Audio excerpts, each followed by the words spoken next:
I didn't realize it at the time, but growing up in a place like Maroa gave us things we didn't know how to name. We thought it was summer, or boredom, or just time passing slowly. But it wasn't tied to a season. It was something more specific than that. It was space without explanation. When I think back on the moments that shaped me, they weren't organized around calendars or milestones. They weren't optimized. Nobody was narrating them. Nobody was trying to turn them into lessons. Life just happened, and we were inside it. Kids left town because families moved, not because they wanted to, not because it was good for them. It just happened. And the rest of us didn't get closure.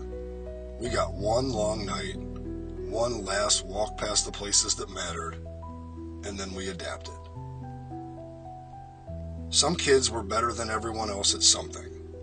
Faster, stronger, sharper, and somehow that didn't automatically turn into humiliation. Excellence existed without needing to dominate. Loss had a place to land.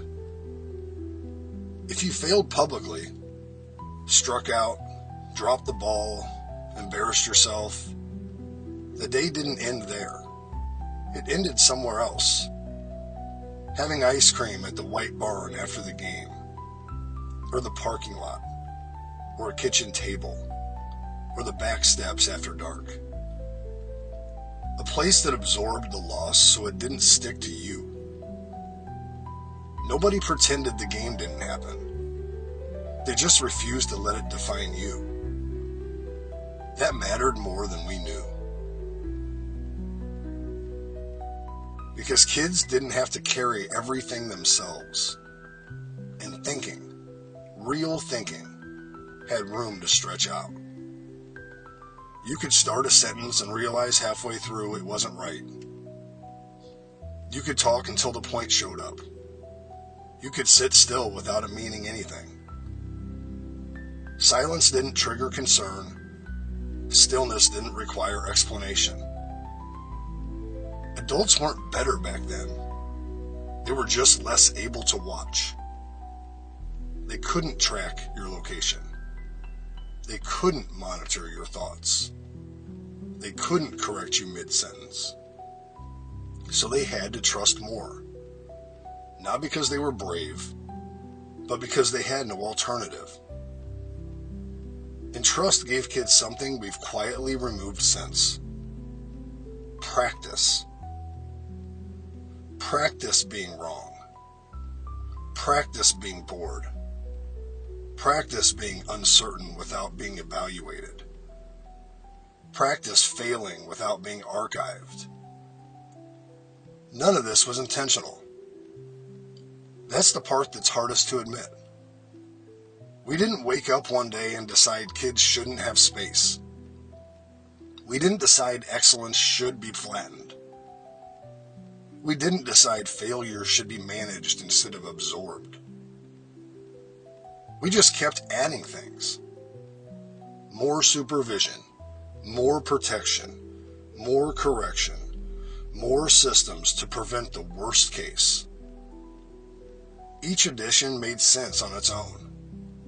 But together, they replaced something fragile and human with something tight and brittle. We traded places that caught us for systems that measure us.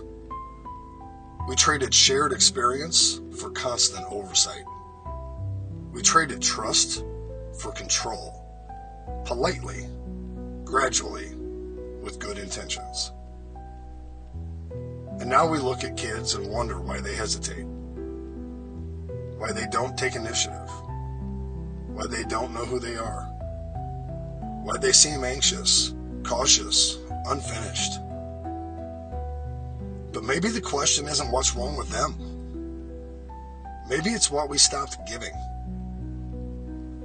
Maroa didn't make us better people. It gave us room to become people. Room to lose someone and still belong. room to fail and still be held, room to think until the thought arrived. Those things didn't disappear because they stopped mattering. They disappeared because no one noticed they were leaving. That's what this channel is about. Not recreating the past, not pretending things were perfect, not blaming parents or schools or kids. Just noticing what space used to do and choosing, carefully and intentionally, to make room for it again. Not perfectly, not nostalgically, just honestly. Because people don't need more managing. They need places that catch them when they fall, and enough quiet to figure out who they are before someone tells them. That's what Maroa was. And it turns out, it mattered more than we knew.